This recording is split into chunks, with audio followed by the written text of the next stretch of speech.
Right now at noon, history repeats in Carterville, Missouri with a third consecutive election tie. And after a morning of strong, even severe thunderstorms, we're going to be much calmer this afternoon ahead of another severe threat heading into Friday. The details on that coming up. Plus, Spire seeks approval for a double-digit rate hike. What you need to know about upcoming public hearings. The 4 states' most watched news starts now. Well, this is KOAM News at noon. I'm Elise Noe. Now, today is a chance to honor and show appreciation for our local heroes, the first responders who fight to keep us safe every day. The Hero Fund USA Day of Giving Telethon is underway at Roper Honda in Joplin. We have KOAM's Shannon Becker is there with our volunteers manning the phone. Shannon. Thanks, Elise. Here we are. We're at Roper Honda today. It's the First Responders Day of Giving, and the phones are ready for you to call.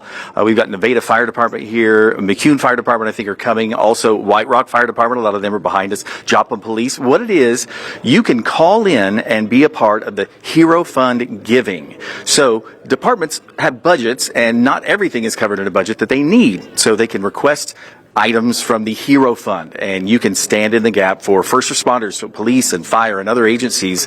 Today, from now until 6:30, the phone lines are open. You can also go on our website and donate. It's happening this half hour, and then we'll also do it later on. I'm Shannon Becker, live from Roper Honda at the Hero Fund USA. Back to you, Elise. Shannon, thanks. Well, a reminder to donate. You can call the number at the bottom of your screen, and you can also text Hero Fund to 44321. For more information on Hero Fund USA and its impact on our first responders, you can visit KOAMnewsnow.com. You can also donate there as well. Now let's head over to Chris Warner for a look at the forecast. Yeah, we had that morning of strong to severe thunderstorms in the northern half of our area, even some large hail out there with that. Thankfully, all of that clearing out, and we're left with partly cloudy skies and warm and breezy conditions out there. Of course, that's a look from this morning. Downtown Pittsburgh, MoDOT camera 20th and Rangeline in Joplin from this morning as well. Looking back to the south, again, we had some clouds. We had a few showers out there, and the Skywatch Storm Tracker again showing where all that was. We had this big thunderstorm complex of severe storms that initially was rolling east and then took a dive to the southeast right through our area and continued to work on out of here. However, we're not quite done with our severe risks just yet. Of course, this is from our morning storms. That's not something we don't have to worry about. It's tomorrow. That elevated risk has been backed up. It now encompasses virtually the entire area. This is going to be for Friday afternoon, overnight, and into Saturday morning. Then Saturday, we have a low to elevated risk as well. We're going to go over those details with you in detail here in just a moment. Started yesterday at 45, so just a bit below normal, but our high, 76, going well above average. Not quite to record levels, but definitely warm. And that's where we're looking. Our average high now easing up a bit to 70. We are going to be well above that until we get to Saturday. We'll start to cool things back down across the area. Through the rest of the evening, partly cloudy, breezy, south winds gusting to 40, eventually easing up just a bit to 35. And we are mild, mid-70s rather by 11. And those overnight lows tonight into the upper 60s and low 70s. As I mentioned, we still have more severe weather on the way, and we'll talk about those details with you here in just a few more minutes. Elise? All right, Chris, thanks. Well, a two-vehicle crash in Ottawa County claims the life of a Wyandotte woman. According to the Oklahoma Highway Patrol, a 71-year-old woman was driving a 2016 Buick Enclave west on US 60. But the Buick failed to yield, making a left turn onto South 680 Road when a semi-truck hit the Buick's passenger side. OHP says the driver of the Buick died at an area hospital due to injuries from the crash. The driver's name is being held at this time.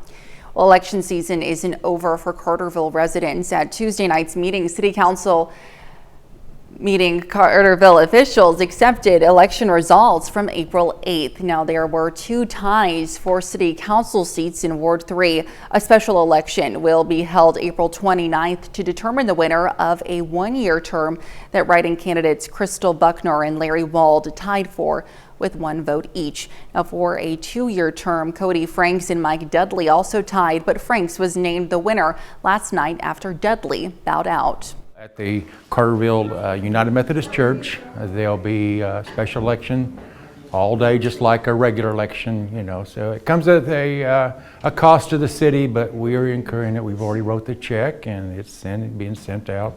Now, this is the third year in a row Carterville has had a tie for a city council race. Well, if you're a Spire gas customer in Missouri, you might soon see an increase in your bill. But first, you'll get a chance to give your opinion. The utility company plans to ask the Public Service Commission in Missouri to approve a roughly 15% rate increase, which Spire says would equal about $14 per month. Now, the increase would begin in the fall of this year. If approved, the utility company says it will use the funds to help pay for an upgrade to its infrastructure. Spire also wants to hold a series of public hearings leading up to the proposed rate increase. The city of Joplin plans to hold one of the hearings on June 5th at MSSU's Corley Auditorium at 6 p.m. There will also be 2 virtual public hearings scheduled for June 3rd. Now, for a complete list of all of the public hearing dates, head over to KOAMnewsnow.com, where we've provided a convenient link. Well, coming up, Shannon Becker joins us once again from Roper Honda in Joplin at this year's Hero Fun Day of Giving telethon. And later, we're making Italian Easter pie in the Mr. Food Test Kitchen. Well, Hero Fun USA's Day of Giving telethon is taking place right now at Roper Honda in Joplin. KOAM's Shannon Becker joins us there live with more. Shannon. Thanks, Elise. We are here at the Hero Fund USA telethon. Everyone behind us here, we got Joplin Police Department, we have White Rock Fire Department, also the Nevada Fire Chief, Tyler McClintock is with me. Tell us, how's everything since the big tornado a couple of weeks ago? It's been good. So we've been working together with all the other departments and working on cleanup. FEMA's been in town and also SEMA, so we've been working with the state and federal level to get all the paperwork and everything cleaned up. So you guys had requested something from Hero Fund before, obviously, all the recent events. What did you guys request from Hero Fund for your department? So I learned about the organization, then I reached out to Daryl and got some information about it, some history.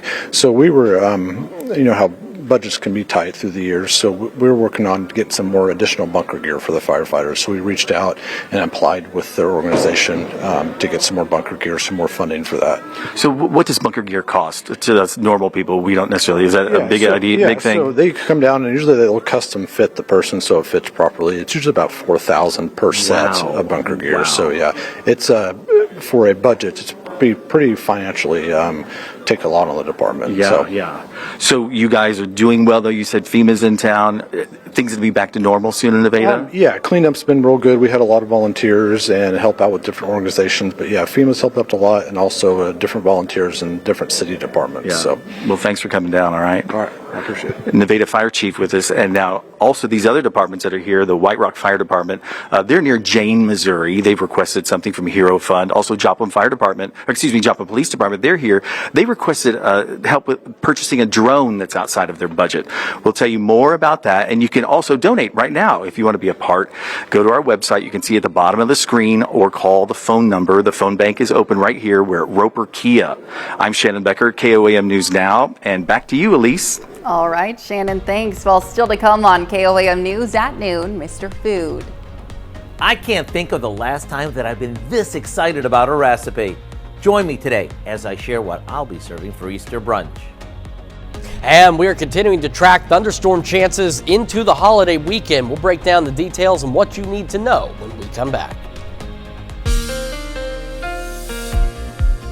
Welcome back to the KOAM News at noon. So again, we had those thunderstorms this morning.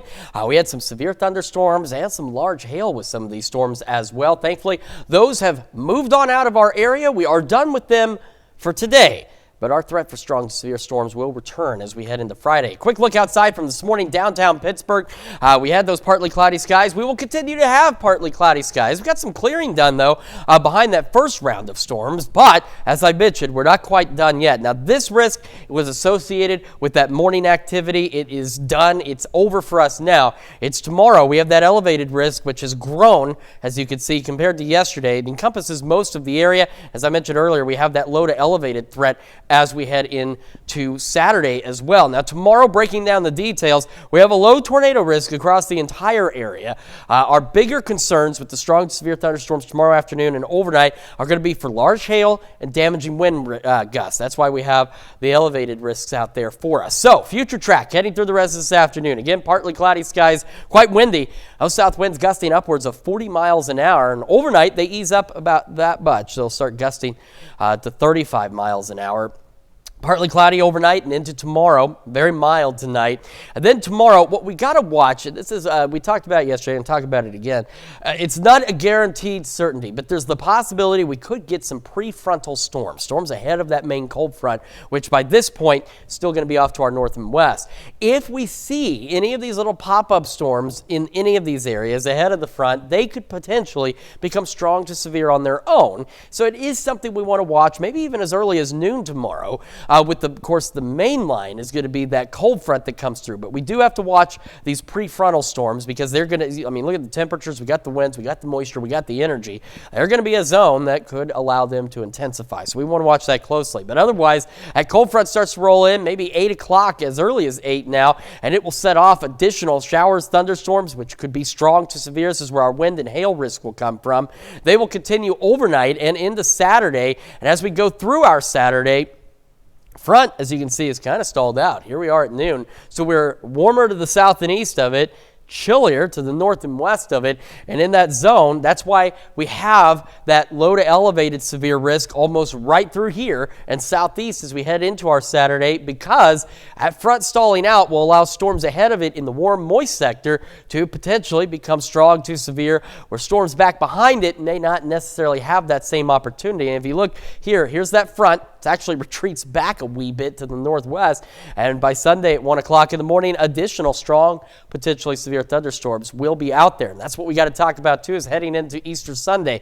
So through Saturday, scattered storms throughout the day on Saturday. And again, in the southeastern portions of our area where that front's going to kind of stall out, that's where we could see some strong, potentially severe thunderstorms. As we head into Easter Sunday, the first half of our day still looking at shower and thunderstorm chances. And we're looking at a very similar situation to what we're seeing with Saturday, and I'll go over that with you on the severe weather outlook. But we could get some strong to low-grade severe thunderstorms on Sunday as well. So if you're doing anything in the first half of Sunday, you might want to consider moving it indoors or later in the day. The only thing about moving it later in the day is once this thing actually starts to roll out of here, it's going to be chilly across the whole area. So this is what I want to talk about with our extended severe weather outlook Sunday. Think back to when Saturday was on the extended outlook. A similar situation where we had the possible.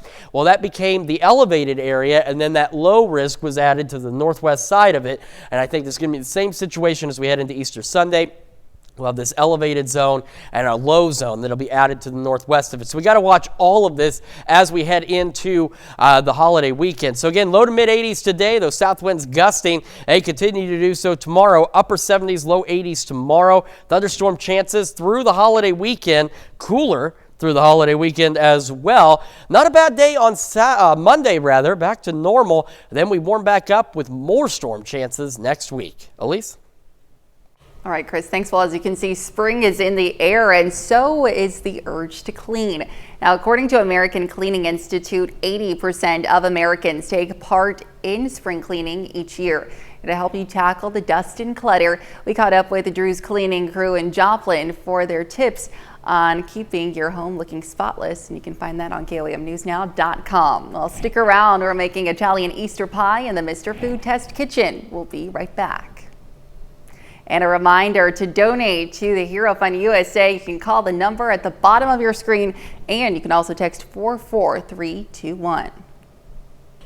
We are still taking calls for Hero Fund USA's Day of Giving. And to donate to Hero Fund USA, you can call the number at the bottom of your screen. You can also text Hero Fund to 44321. Well, today's Mr. Food recipe is an instant holiday classic. Howard's making Italian Easter pie in the Mr. Food Test Kitchen. Last year around Easter, I was introduced to something called Italian Easter pie that was to die for. You know, the best way that I can describe it is a really thick quiche studded with chopped Italian meats and wrapped in a pie dough. It's an Italian tradition that's served at Easter, and it's one that you might want to add to your holiday lineup. We start off by lining the bottom and sides of a deep 9-inch cake or springform pan with a refrigerated or homemade pie crust. We set that aside for a sec while we add some Parmesan cheese, garlic powder, and pepper to some beaten eggs. After that's all combined, we mix in some ricotta and mozzarella cheese. And for the part that adds so much personality, we stir in some chopped ham, Genoa salami, and sliced pepperoni. Then we pour this into our pan before topping it with a second pie crust and fluting the edges. We'll brush it with an egg wash and into the oven it goes. When you serve this on Easter, whether for brunch or with the big meal, get ready for all sorts of oohs and ahs. It not only looks impressive, but it's creamy and savory too. If you want the recipe for our Easter Italian pie, just visit our website. I'm Howard with Kelly in the Mr. Food Test Kitchen, where today we found a holiday special way for you to say, ooh, it's so good. You can find this recipe along with a lot more good food from the Mr. Food Test Kitchen online. Just go over to our website, of course, that's KOAMnewsnow.com. Now let's take a look at the 4-state market prices. A reminder to donate to Hero Fund USA, call the number at the bottom of your screen. Now you can also text Hero Fund to 44321. Volunteers will be back for our 5 and 6 o'clock newscast tonight, ready to take your call. Now let's head over to Chris for a final look at the forecast. All right, so again, we've got the warm temperatures today into the 80s, south winds gusting to 40. Still breezy tonight, mild. We're watching that severe threat late Friday into early Saturday, and maybe some strong to low-grade severe thunderstorms through the Easter weekends, including Easter itself. So just make sure you've got the Skywatch weather app, and that way you can keep up to date on any possible watches, warnings, and of course, flooding concerns as well. Keep an eye on that. Not bad Monday, more storms through the rest of next week. All right, lots of rain on the way. Looks that way for sure. What do you have for us later on, Dow? Whole lot coming up at 5. For starters, a new study shows promising results for a first-of-its-kind weight loss pill. It's not officially approved, but its manufacturer claims this is a possible alternative to injectable drugs like Ozempic. Plus, Hero Fund USA's Day of Giving telethon continues, as we mentioned. We're going to hear more about how the funds raise benefits departments across the 4 states. And Fort Scott Community College invites the public out for a tailgating event. Hope you'll join us for those stories. A lot more, of course. It's coming up on KOAM News at 5. All right, Dal, thanks. Well, that's the news for now. Now, before we go, we'd like to introduce you to some students from St. Patrick's School in Chanute. Thank you for joining us on KOAM News at noon. Have a great rest of your day.